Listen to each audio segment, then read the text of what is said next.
music together here in New York City. And apparently it looks like they're going to be leaving us for a while from New York, but we'll be getting into that. And if I may, on my far left is J.T. Hathaway, and he plays guitar and other instruments. And J.T., welcome very much to conversation. That's a great initial. I think that's happening a lot. J.T., J.P., J.P. Morgan, J.P., J.T. It's a nice thing for a musical way to be introduced. Yeah, it's a good thing, good stage thing, but it's also a thing. But it stands for? Jordan Thomas. Jordan Thomas Hathaway. That sounds good. If you decide to become president, you might use George Thomas. You think? They may have to go by the full name there. Maybe have to go, yeah. Okay. Anyway, welcome, right? Yeah. And on my immediate left, Richard Ringer, and his email is Richard the Ringer, which I think is kind of funny and everything at Yahoo, if I understand, right? Richard, welcome, really, very much. I met you fellas the other night for the first time. It was great to meet you. I had a great conversation, a great exchange, and we met on the Wonderful Colors project because you were there participating in the thing with John Kowalski and so forth. But I wonder, I don't know, maybe you could kick it off, Richard. Your own background. You're out of Dayton, as I understand, and you're, when you were born and raised a little bit. And then we'll talk about your music, and you're going to play, obviously, some for us. But give us your own background, and we're going to want to talk a little on, you're 21 each years old? Yes. You can vote now? Yes. You can get a beer in a saloon at 21, right? Yes, Must be nice, it's huh? nice. A rite of passage. But give us a little bit of your own background, and then we'll get a feel for things from the vantage point of 21-year-olds, if you could, from the Midwest. Well, I was born in a small suburb outside of Dayton called Greenville. Mm-hmm. And my father is a factory worker, and my mom, she stayed at home most times. She works at a bank now. Mm-hmm. And we both went to high school together. We met in junior high. Met in junior high, so you'd have been about 13 or something, right? During a lockdown. What's a lockdown? You were locked down? Somebody had come into the school making threats, so me and him were hiding under the desk together. In art class. That's how. What an interesting way to That's meet. how we met. Met under the desk in the middle of a lockdown. Right. Well, Yeah, JT, he was making music for about a year and a half before I was, and I thought I'd give it a try, and so I started making music and making kind of weird little eclectic songs, and he was doing a lot of acoustic folk things and such. And yeah, but let's go back. You're 13 or so in there. 13. And how did you like school? Let me ask you. Did you like school or not? School wasn't my favorite thing. You too, JT? Wasn't your thing? No, I wouldn't. It didn't. There were certain classes that I really enjoyed, certain really challenging classes that were just really great. Like Bert's class was, of course. Who's Bert? We had a great English teacher. An English teacher. Yes. Okay, yeah. He was actually in a band with us for a while. No Our kidding. English teacher Yeah. was. He helped you get it together? Yeah. He we was like played- a mentor, maybe? Yeah, somewhat. Yeah, fairly. You could call him that. Teachers can be like a mentor if they're really hip, right? Yeah. Or if they're good. Very intelligent, He stimulated our creativity. And you were interested in things, intellectual things like the human condition, and philosophy, and some of these things, like a lot of people are. Of course. Yeah, you were. Okay. Yeah. I'm not sure everyone is, but okay. We also were in these interactive media classes where we could make videos and incorporate our music into that. But the instructors in that class were a little more restricting. They didn't really. We would always do what we wanted to. And they would either way, and they would sometimes like it, and sometimes they wouldn't, and most times they wouldn't. So that was my problem with school, because it wasn't a very creative atmosphere. It was in certain ways, but that's why it wasn't my favorite thing in the world. Yeah, we shook things up a little We bit. shook things up a lot in school. Were you bureaucracy cut up? That's an old-fashioned from the 20s term, a cut up. Were you like a guy who made the class laugh and that kind of stuff? Were you into humor? We certainly made ourselves laugh. Did you have to go see the principal very often, that sort of thing, for minor infractions The of the principal rule? always told us that we were the role models of the high school, so we needed to behave ourselves. What kind of a story is that? I mean, that didn't comport. That didn't comport with your behavior, young man, I think, But you were, it was kind of fun, like that. At 13, I remember, that was a long time ago for me, but that's good. And Dayton was a good place to grow up, or what do you think? Or how do you see the world? I know you've come to New York and you both love New York. right? It was a great place to start because it allowed us. We were in a small town, cornfields in all directions. You had cornfield right where you lived? Rural. Yeah, you could see corn from where you lived in the house? Yeah. I went out to New Paltz a little while ago. I had forgotten how beautiful the countryside, the grass and everything. It's gorgeous. It's green. And that allowed us to, lock ourselves away and just write and play and not be so stimulated in other ways. So we were just focusing on our art. And then we can, from there, go to, the city and do things. So we're glad that we came from. Is Dayton a hip town, or how is it? How is I've not been to It has art pockets, but it's really not that great of a city, in my opinion. Dayton's nickname is the Dirty D. Dirty D? So that might apply to Detroit these days. Exactly. Dirty or D? The Dirty or D. I always tell people, are like, where you come from? Like, Dayton, Ohio. And they're like, oh. I go, the Dirty D. The Dirty D, yeah, right. Yeah. Right. Well, that's Ohio. That's like I've been trying to tell you. That's James Thurber country, and also Antioch College. It's not far, I think, from Dayton, is it, or is it far? Yeah, it's pretty close, I'd say. Pretty close, yeah, because I went there for a year, and that was an interesting place. That was interesting. So, what did you study in school? Did you get to college at all? No. I did get to college. Yeah, you did some graphics design, right? Yeah, I completed an associate's degree under a graphic design program. How'd you like that? I really liked it. I like image. I like to make images. Yeah, right. It's one of my favorite. I don't know. It's like my second passion. Wonderful. That's you come into a great time with all the computer things you can do now, image making, and it's really. It used to be very difficult to work with images when I was your age. Say, for instance, there wasn't any of the cyber stuff or anything. It must be a play field you can go to with artistic sensibility and putting things together. Multimedia now too. Definitely. Also, yeah. Mostly all I make is my album covers, but I'll spend months and months on a single. Will you really on one design? Yeah, I'll just do it differently each time. And I'll have different ideas for each one, and eventually I'm satisfied with something. So you met under a desk in a lockdown.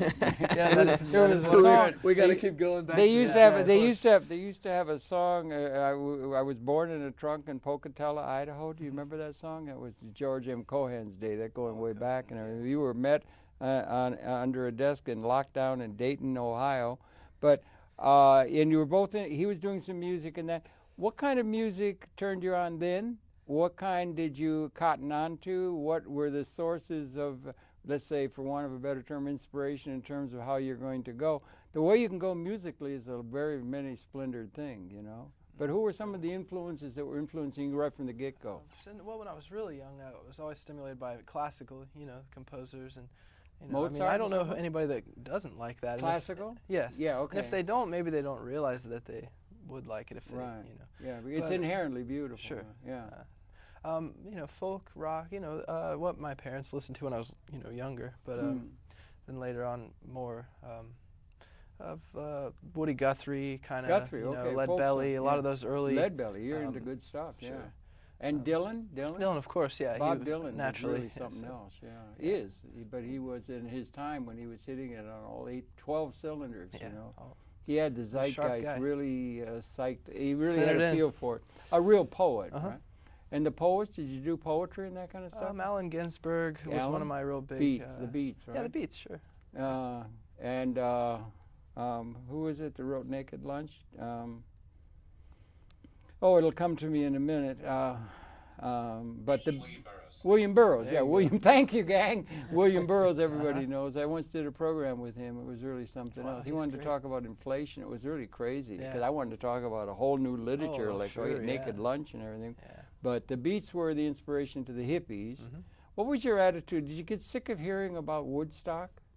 What year were you born? What year?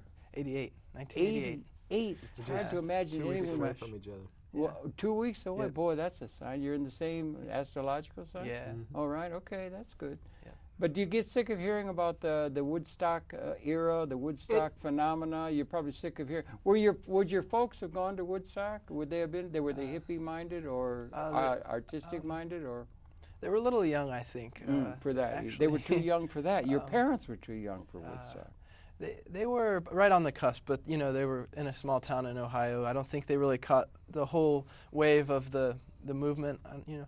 Honestly, don't think my parents would have been that into it. They would not. My parents are pretty straight shooters. They're okay. pretty, they're not too strange. Or, you know. Too strange, yeah. They, see, when I very first started making music, my influences were more like sounds and collages of just noises and maybe like somebody talking. Right. And I mean, later on, I found the benefit of lyrics and poetry being used a little more. But in my original recordings, I'd use a lot of sound bites, and I would have sampling? a music. Were you sampling? I was sampling some, but I was more like finding samples, and I would always have melodies and such. Like I would do melody like on a keyboard, or you'd get it that way, or on the guitar. You did it on the keyboard, best. And I mean, I did do some on keyboard. Gates and Mars, a lot of that was keyboard, and I did singing, and I would sing along with different sounds. But as far as my parents, they're a fan of one of my last albums. They were okay with it. They finally got okay with it. They got okay with it. But of course, when I first started making music, and I played it for my father, he just he quietly sat me down and he asked me what kind of drugs I exactly was. Cerebral. That's funny. What kind of music did they listen to? Would you say? I'm just curious. It's not dad, actually bunker territory. No. Not. Well, my dad, he grew up on like classic rock, like not even really classic rock, more like he likes Styx is his favorite band. Styx, okay. So it's not really classic rock, kind of maybe. They called themselves classic rock. But they were into the Styx. Billy Joel, he likes Billy Joel. I like Billy Joel. Who doesn't? Yeah. Me and him both like Billy Joel. He listens to whatever's on Mix 107.7, which is a radio station that plays 80s rock. Oh, 80s rock. Okay. And nothing rolling down from Motown and that kind of stuff? Interestingly enough, we were pulling, like, when I was younger, I got into a lot of the old-time 20s jazz. And there's Bixler, I think his name was. There was right. Frankie Trombauer, and I would consider that kind of Motown. Maybe not a little early, but that was a pocket that my mother listened to, and I just picked it up and I became obsessed with, I wouldn't say big band, the 5-piece, when that was a big thing, to have a composer and, bring in the musicians and do it that way. Anyway, but you were both into music, and you start, and he was into it before you, and he led you astray right down this musical yellow brick road. Is that it? You're the one who led him astray. I was always. You could have become an accountant. I was making strange little a cappella songs when I was like 8, but as far as really bringing music together and like making a CD or making sound, I did come in about a year and a half probably after you started. Before I did, I would say. But he helped me record. Did you play with others besides you two of you, or were there other guys pick up people? Or you two are like a core, is that it? Yeah. Yeah, and then you pick up drum, I guess, or rhythm and that kind of stuff. Any kind of project. Yeah. I've played with Kurt Schneider before. I don't know. Okay. Kyle Gordon, he's a drummer. We had a little band going called Injecting Strangers. In Dayton? Yeah. Are there lots of venues for gigs in Dayton? There's not a ton of venues, but you can make your own. If you just play at a party, bring your own equipment. House shows are pretty much how you do it there. Is there a lot of talent developing out there in the Middle West? Is there a lot of talent that we don't know? You see, we here in New York, everyone comes to New York, everybody comes here to try to make it big or something in New York. But there's a lot of talent around, or what is your sense about the I think there's a progression of talent and its outering in our society generally, as you understand it from a perspective of Middle East, and now having been a year or two in New York? I would say I think there's a lot of talent everywhere. That's the way I feel too. I've met people in every state much more talented than me, and I think it does have to do some with location. I think talent varies, like different types of talent. Yeah. But I think it's absolutely everywhere. I mean, we've seen a lot of it in New York, but some of my best friends in Ohio are some of the most talented musicians I've ever played with. Is that right? Yeah. Okay, that's sure. I think people filter their surroundings. It has somewhat of an effect on their creative direction. But I think, as he's saying, anywhere you go, there's going to be people that take their life to work and they just pull from what they've experienced, and you just spit it out on whatever format. It could be writing or. Did either of you have an inclination to try and do something other than music as a way to make your way in the world? It's almost as hard as being a poet. Writing was... the world isn't set up to accommodate, in a materialistic sense, the creative aspects of human consciousness, it seems to me, if you understand what I mean. Yes, of course. They sort of give great reward and security and the benefits of all that sort of thing from, like, accounting. Very left brain. Very different kind of things, What's the trend among the youth? Is there a lot of creativity coming? The thing and about what's writing, the general sense of the youth has about the future and that kind of stuff? I'm calling upon you because I'm not youth, and you all are from the Midwest. It's a burden. The general idea. Do you think it's general optimism? Usually there is. I would say, depending on where you are and who you're associating yourself with. But I think just as much as any other time, there are people that are out there really, with a lot of passion and optimism for the future. And I think it varies. I don't want to put you on the spot. No.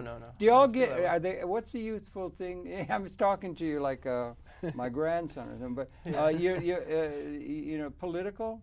Do you get political, or do you draw upon political things? Do you think politically? Are they thinking politically, or where do people stand on the political thing? A lot of my writing and music, some people would consider very political, but in reality, I don't have a political. I mean, I do have views, but what I'm talking about is more the conscious, like people's conscious. Like I'm not talking about, well, this Democratic person is right. Yeah. I'm talking about them. I don't know really how to explain. Like, yeah. like I reference Obama. Yeah. In How one can of my you not? songs. He's such a giant figure. He's a huge figure. Yeah. And I reference him in what some would maybe consider to be a negative way. In reality, I don't harbor any poor feelings for him. I see how much people put faith in one person. So you got to try and knock that down. You got to try. Absolutely, I know that's an iconoclastic order of the day and everything like that. Yeah, I understand. Like I wouldn't say I have anything against them whatsoever. I just think about what's on my mind, and sometimes things like that are on my mind. I'm certainly not going to break anybody down for having a certain view. Bobby Dylan broke in about your age or younger, coming down Zimmerman from Duluth and everything like that, and he hit the ground running, and he was very much, in terms of the injustices that existed in the world. Does it still bother youth in general that there's so much injustice and so forth, and lack of vision or something among? I think that there was a big bust out in the 1969 when you had that Woodstock. It was just all over the world. There was something blowing in the wind really strong. Do you feel that way now, or how would you, or can you?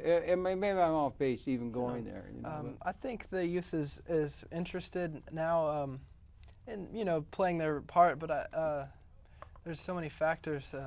It's hard to say what they're really getting at, like what change is actually happening from it. I hear people talk, and as with the protest songs, like Dylan would say, a song is not going to change it. It takes the the action and the but I try to stay out.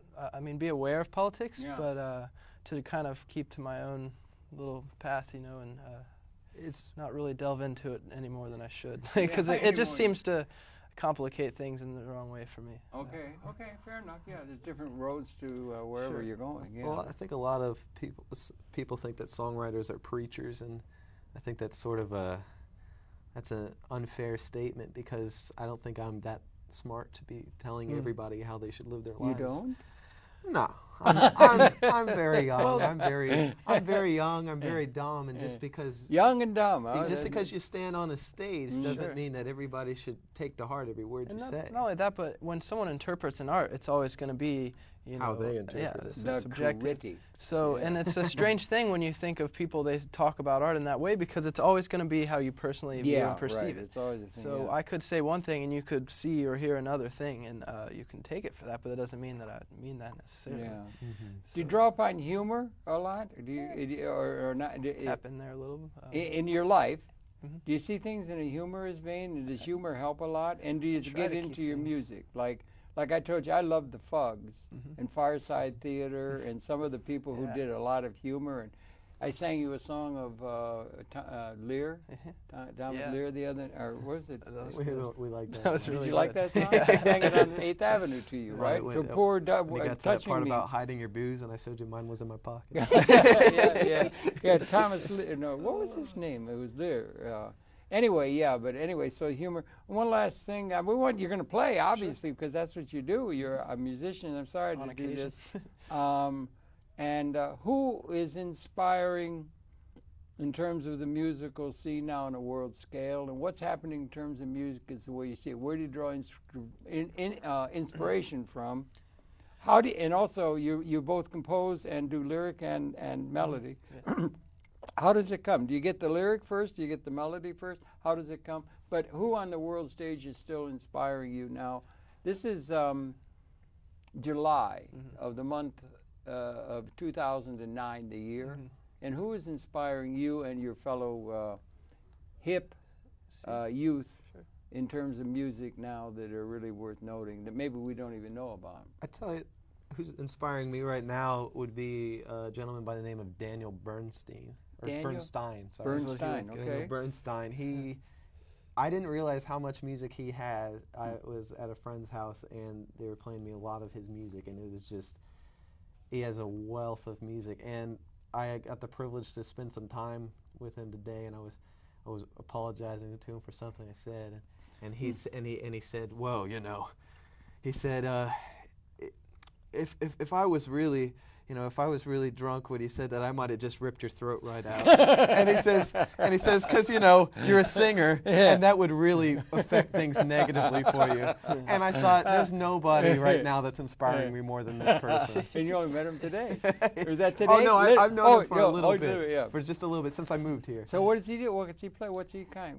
He was in a band called Whisper Doll for a while. Whisper Doll, and I think he's doing mostly solo stuff now. He's got a backup band. Yeah, okay. And he's gonna play with me a little bit on my set tonight at Sidewalk. Oh, really? Tonight? It's too bad we can't. This is going to be taped after. It's going to air after, But tonight, you're going on a gig tonight. Yeah. You can take your accordion? Yeah. It's okay, farewell gig. Play accordion. You play guitar. What, you play guitar only, or you do keyboard? You do piano. Keyboard. I play piano. I've been writing a lot on the piano because I like. It's more of a melodic structure for me. I can start and do more half steps, and with the guitar, it's more of a tool I use to, play some chords, and I base it around the lyrics, more of the writing. Okay. With the piano, I can have more fun with the melody. So if you get a song, you got a lyric to be containing, like poetry, or and then you got the melody and all that. Which comes first? Like in the shower, you get a sound that comes to you, or how does it work? I think it's good to have somewhat of a structure as far as how the lyrics are going to flow down. But the words are always important to me. Do they come easy, or do you have to work for it? That's the one thing that comes easy. The actually. Words? Lots of words? You got a lot of words? Yeah. Naturally, I have to write. Otherwise, I probably would be already way out of my mind. J.T. lots of words, Hathaway. So that's the thing that keeps me in line, I guess, is the necessity to write. Okay. Now, unfortunately, we're going to be losing your presence in New York. New York's loss is Dayton's gain. You're going to be back in Dayton, I guess, for a few months. And Seattle's the next stop for Seattle. You're heading for Seattle. Yeah. It's wet. Yeah, that's very true. Yeah, I hear. But you love New York. Yeah. So. What's not to love? What's not to love? Yeah, what's not to love? Sure. Okay, now listen. You guys play. You're going to. Oh, we do have. What? Do you want to play something now? Sure, I could go. What could you do? Did you just do something? Read something or other? Yeah, well, I'll let him. Okay, the acoustic, and then we're going to swing the mic around, and he's going to play a guitar here for a little while, and then we're going to do Red something. Red Religion. Red Religion. Yeah, that sounds almost like the Fugs or something might have done, but nice little. Oh, and you do a harmonica too. Okay, okay. This is J.T. Hathaway. This is a song I did rather wrote recently.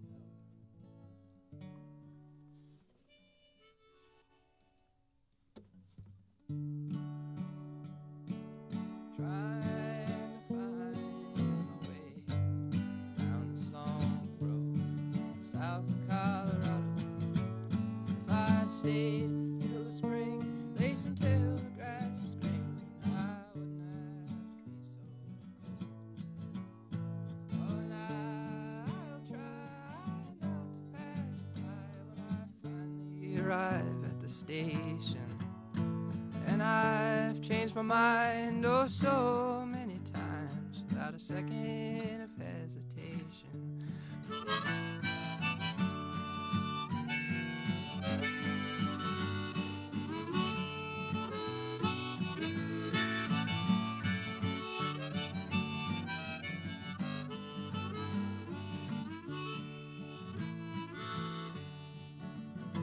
Oh, it's a good old gal of mine.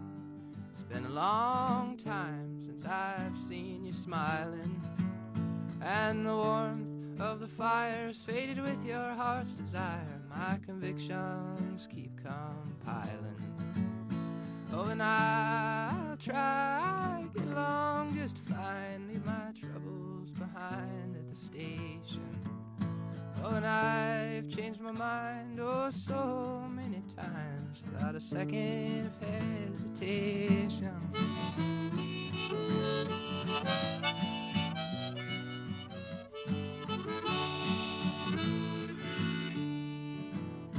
Oh, and I've been searching to open my eyes, and I've been to the river, and I've been baptized, and I've been to the valley where the temperatures rise, the sunshine fills the skies.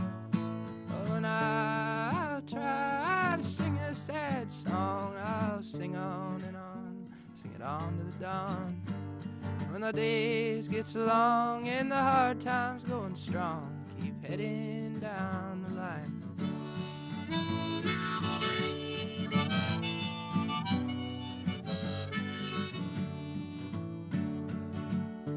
Oh, so goodbye, Sally, goodbye, gal, goodbye, sweet baby Jane. I believe I'll be going away for a while, if I ever return again. Oh, and I'll try to sing a sad song, and I'll sing on and on, sing it on to the dawn. And when the days get so long and the hard times going strong, keep heading down the line.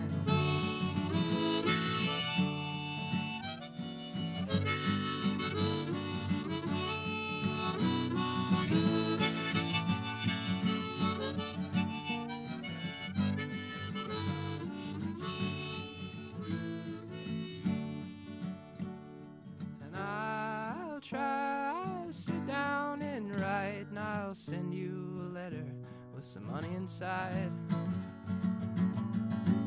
saying, darling, hold tight, it's gonna be all right. Can't say we never tried.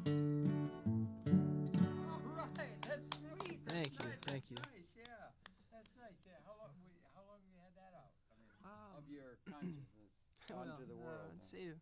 It's about a year old. I was working on some film with my cousin out on the West Coast. And, I was writing it originally for the movie, and I never ended up putting it in there. But what movie was that? It was called Allegheny Sunset. Was it a feature film, or was it a independent? It's I'm supposedly going to be in the Sundance Film Festival here eventually. That song will be, or the movie? No, the movie. The movie got completed and everything. Yes.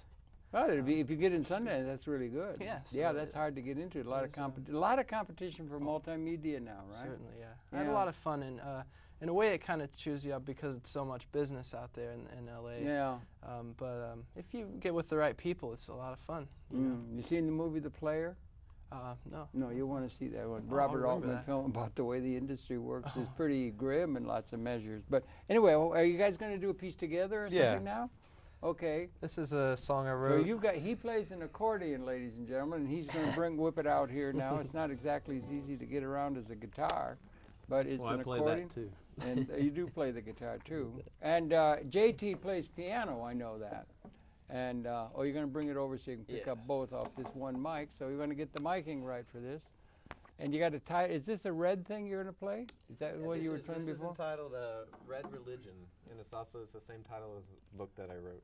You wrote, wait a minute, you wrote a book? Yeah. It's out now? Well, yeah, it's under a different name. So what's the name now? Eldon Elder is a name that I use as an author. But oh, you use it under your name. You use a pseudonym. I don't mean to pry. How come? I just I didn't want to relate it directly with this. You weren't avoiding any warrants? Or No. Okay. Okay, I wouldn't want to go into that anyway, but we just did. I'm sorry. Let's do that. I didn't mean to blow your cover, brother. Okay, but Red, what'd you call the book again? Red Religion. That's okay. the same title That's as this song. I apologize if this song sounds preachy. It doesn't mean I'm right. I just write songs because I can't help it. So. Oh, I see. I understand. Yeah, right. Okay. But this is a preachy Red River, you folks, for the religious set. Yeah. Exactly. Yeah. Okay.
That's really good.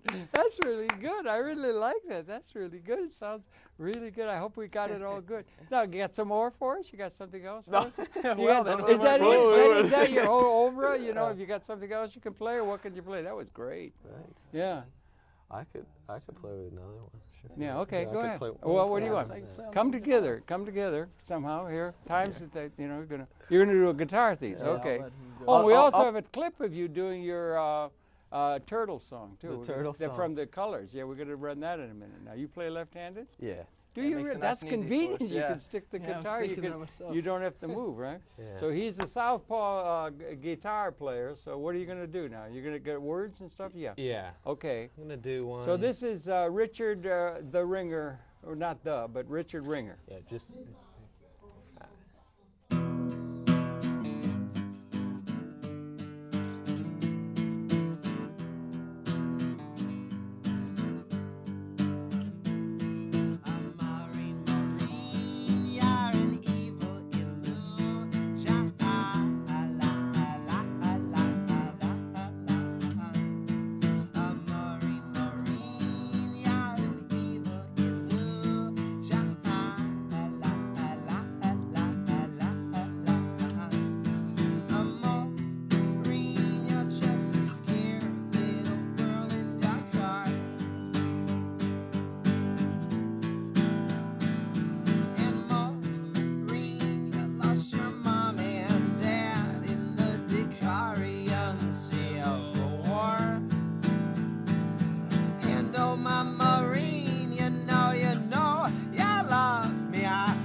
I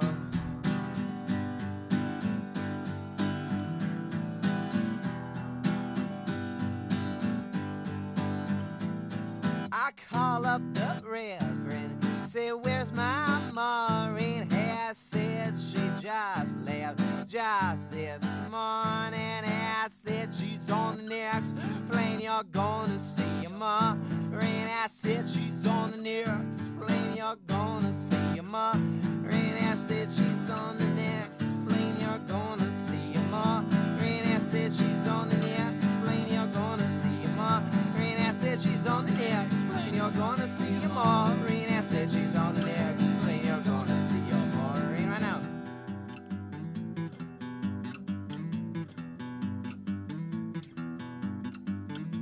Plane crashes down, now I'm thinking about this. Maybe Hades is hell for the self-righteous masochist, and turning in fire for them is bliss.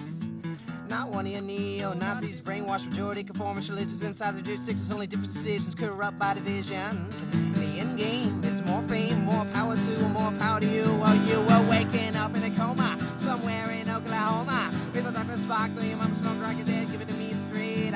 Whoever walked that grade, oh well, no need to manipulate, but look at you now, you run like a runny. Yeah, look at you now, you gun like a gunny, you ran like you're in. Horatio fell flat on your face, well, how did your blood taste? Did it taste that great? You said life so easy when we all realize we're all sitting on the same plane, soaring through the same skies. We're all soaring through the same skies. Soaring through the same skies. We're all soaring through the same skies.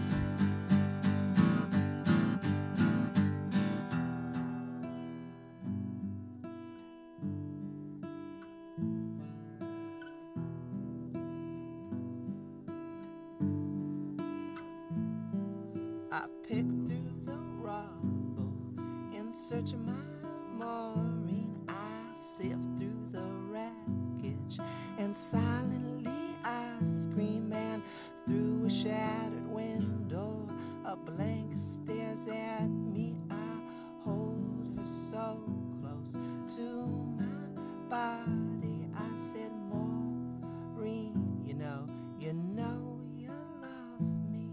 I love how you don't even know me, and whisper soft, and where is the money?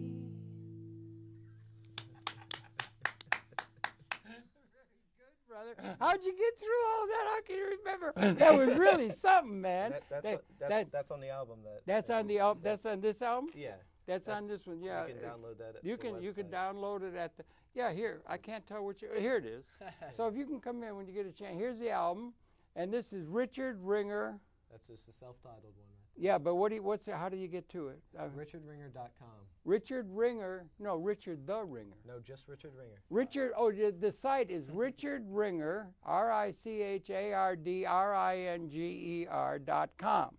And that's where you can find this album and other things as well. You can download it for free. You can download it for free, which is a very good price in any currency, right? And that's very good, and you can do that. And then his email is, of course, Richard the Ringer. Yes. How come the?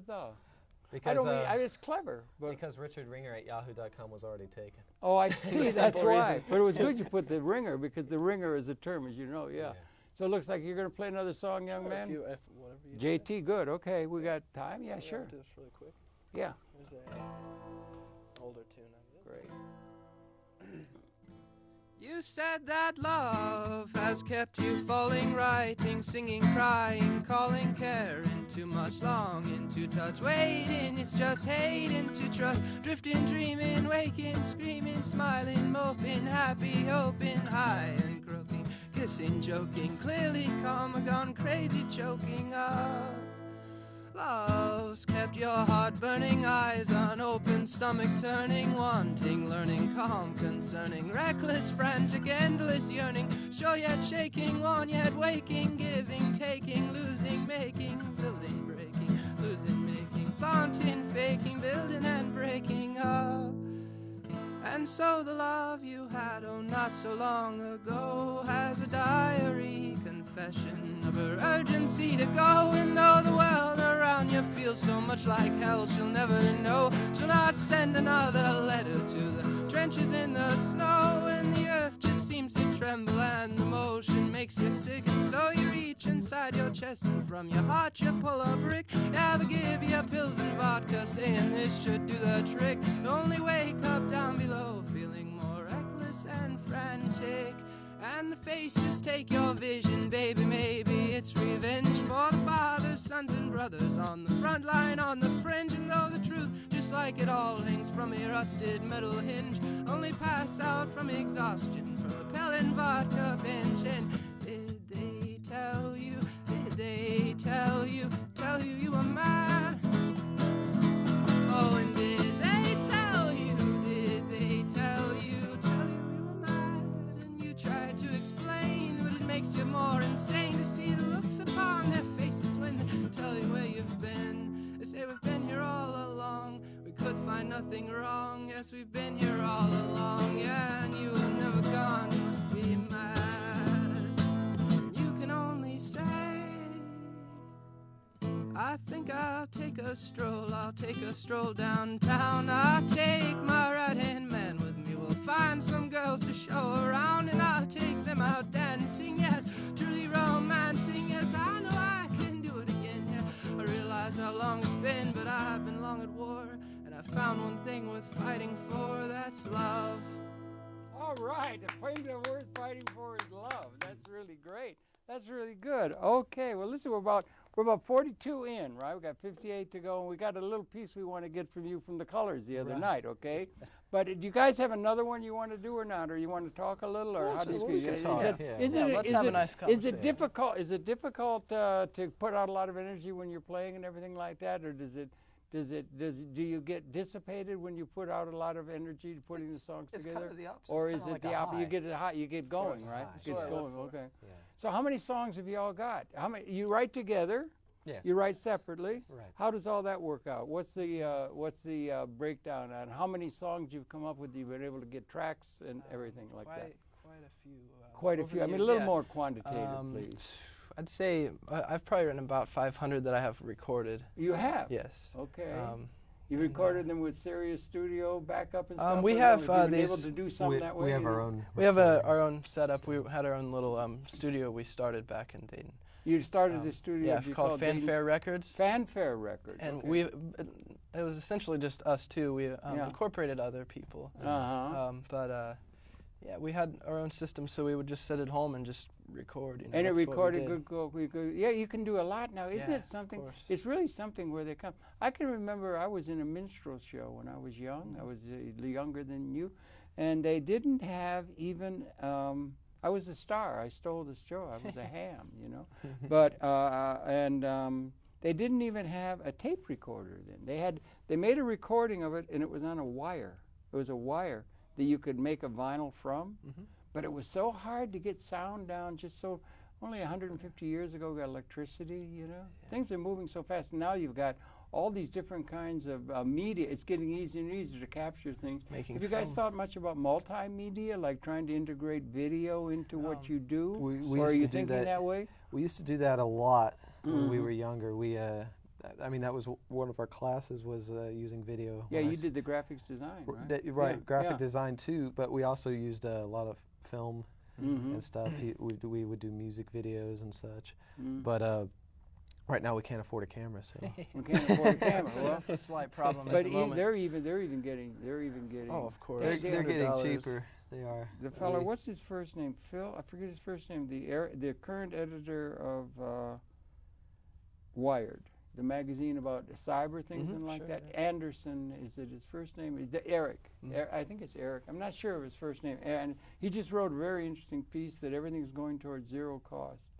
Everything. They're going to have to start having a model of abundance rather than a model, in a marketing term, the media of scarcity, which has been the thing. So you want scarce, and there's going to be a lot of capability because the bandwidth's expanding, everything's expanding. There's going to be abundant capacity to create for a lot of different people, and also there's a lot of different people who have talent in places that they had not been able to find their way into the carefully guarded systems of marketing, which had to be a star kind of thing. You got a lot of stars out there that have never been able to see the light of day because they, but anyway, it's an interesting, I think it's in the current Wired magazine, very interesting article, and we're going to build our economy on abundance, which is coming out of history compared to scarcity, which is a way to get value in the past. Sure. If you understand what I mean. Oh, sure. That's so a there's result a lot of of different things. hypercapitalism. Sorry you don't have a camera. Well, it's no pretty problem. easy to get We one adjust. on eBay for practically nothing if you, Sure. you know. I mean, a video camera. Right. You don't, and video, do you see what John and those guys do? Yeah. Isn't that something? Maybe this is a good time to segue, right? Sure. Yeah, We're talking about it because we met these fellows at one of our own, MNN's own, and that being John Kowalski and Kirsten Stofa. Oh, they got married. I don't know if she's still using her own name, though. They got married in the park. It was wonderful. Did you go to the... I saw he showed me the announcement. I met them after. You met them after that? Just a few weeks after. It was a wonderful wedding. One of the most authentic weddings I ever saw. They were in the park and everything. It was just beautiful with bubbles. Yeah. And that crowd and everything. I saw some photos of the bubbles. And I gave them some tape and everything. They're wonderful couple. They're great people and everything. And so they have this wonderful program where I swear to God, at least a quarter to a half of the time when they do it, they really achieve high art and visual mixing and everything. It's high art. And you were on the Colors the other night. Yeah. That's where I met you. It wasn't so long. It was only a week ago. Just 1 We've week only ago. met a week. We've hardly got to know you guys yet. We have to become good friends, okay? Become good friends. Okay? Definitely. All right. But we got a piece of a clip. And so I hope maybe, Richard, you could set that up because this was him playing in a different vein with his accordion as part of the Madcap Colors project, which is totally spontaneous and just happening in real time and so forth. And I guess it runs about 3 minutes or so. You were doing something about an alley-oop.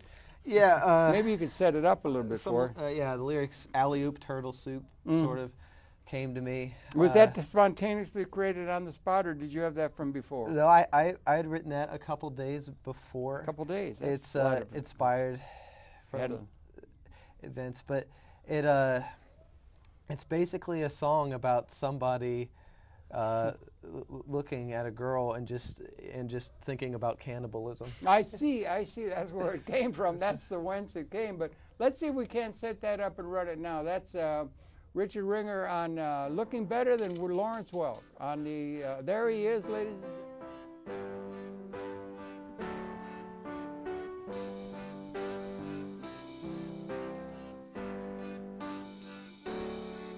Alley-oop, alley-oop, turtle soup, alley-oop, alley-oop, turtle soup.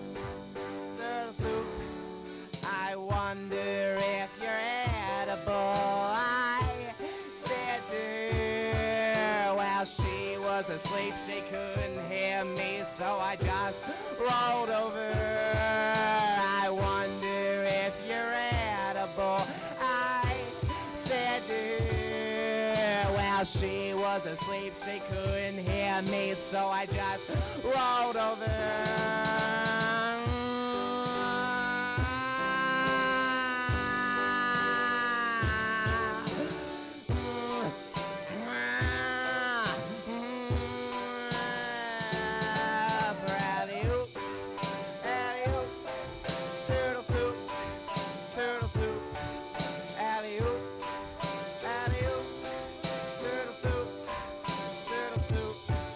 I wonder if you can feel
why y'all couldn't be with me.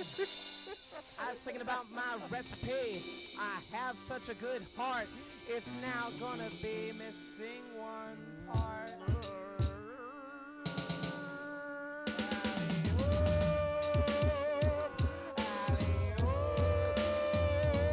Turtle soup,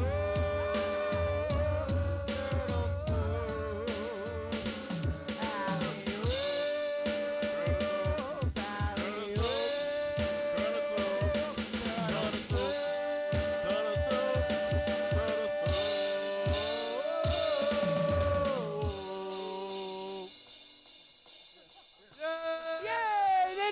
Songs like that anymore. They don't When make did songs they? like that anymore. When did they make man. songs that like was that? something like that. But how did you like the mixing and the colors and Lovely. stuff? And do you remember Right, that thing we got magical. with the guy at the end with the red? Oh, of course. That guy, we're going to do a program That next was week, pretty and amazing. That got pretty good. The video mixing, Yeah, isn't really it good? Yeah, that was definitely an experience.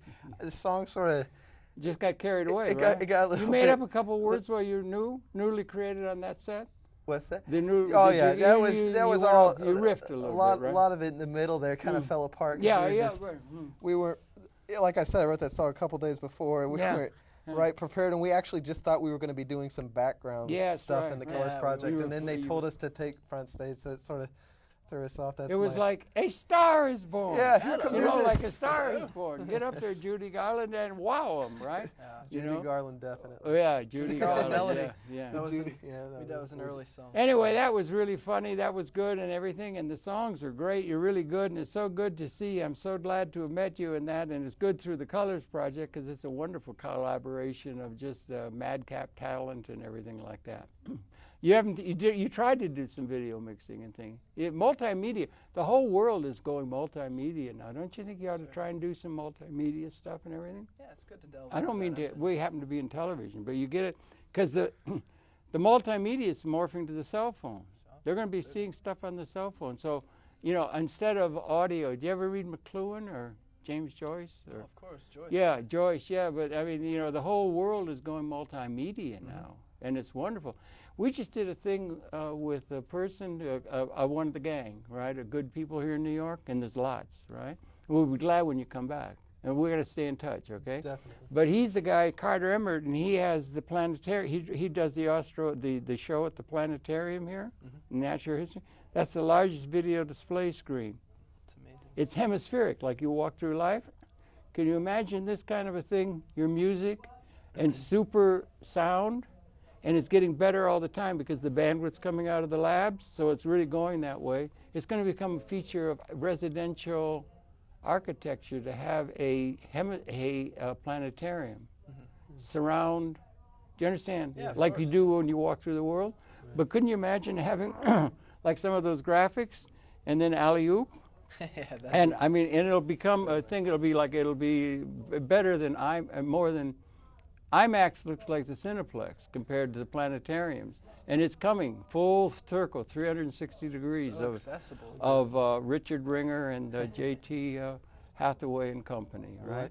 Definitely. Well, we both love to delve into film. We love to delve into graphics, music, and when we bring them all together is probably when we're doing the right thing, so we're just going to keep with it. It all feels good. So you're both going back to Dayton now, right? So our loss is Dayton's gain for a while? For a short time. You can stay in touch with your gang. You got a lot of people back here you've run into? You've run into a lot of people here. And you do like New York? Yeah. Of course. Yeah, of course. Yeah. Right?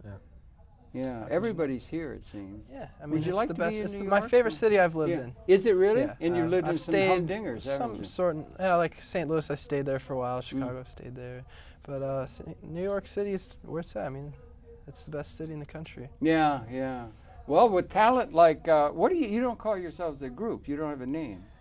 Like the Crawdaddies or we've gone through a few Dayton, names. We've gone through a few names. Dayton depending Darlings. on what sound we're achieving. Usually when we play together, the sound tends to change from time to time, so we change the name. You change the name for each venue? No. For each time that we do a collaborative project, sometimes we change the name. We were Fanfare, which was the Fanfare record. And then now recently we've become the Sugar Slumps, and that's when we do the whole dress up. We do the dress up with the top hats and, and the whole that was about half costume on the Colors Project. We take it all the way. So it's a movable feast, the arts, right? And it's really good to be involved in that and everything. So I wish you all the very best. I'm glad you found time to come in today. I'm glad we got this down. It was a great and it was really good to meet you. We're definitely going to have to stay in touch, right, as they say.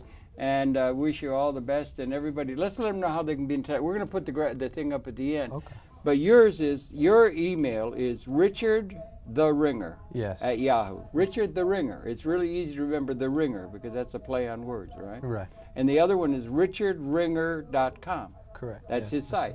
And for you, Mr. Hathaway? Right now I only have a MySpace page. It's MySpace. Okay, that's the beginning. That's the beginning. Sure. Are you calling it will grow to a mighty oak or elm or whatever they grow to? We can only hope. And /JT Hathaway. I mean, it'd be pretty easy to find. And you've got some tracks there and everything. And you have a CD. Sure, I've got plenty of CDs. You have lots of CDs, and information about that is on that space. Yes, yeah. You can get a hold of anything. Give it again, quick. MySpace.com/JT Hathaway. No dots, no periods. No dots, no periods. JT Hathaway. My phone number is 555. No, I'm just kidding. I'm not going to give my phone number. Don't do it. I'm just kidding. You'll be inundated with all these. I don't think you want that. But anyway, all the best to you guys traveling. You're going to be going back to Dayton, and again, I say it again, New York's loss is Dayton's game, but I think we're going to get you back again at some point down the road and everything. And thanks a lot for coming in. I really appreciate it very much. I congratulate you both on all the It was a real pleasure to be on your show. Go out to that Midwest and knock them dead, okay? That's what we can hope to do. Okay, your pleasure to have had their perceptions and their music and their lyrics and their talent and their genius, and it's good to have presented them here. And thanks again for coming in, and all the very, very best as you go down the road of life, singing, we don't know where we're going, but we're on our way. Okay? Do you know that song? You don't know that song? No? Okay, that's a song. I'm afraid I'm out of date. I remember Harry Lauder.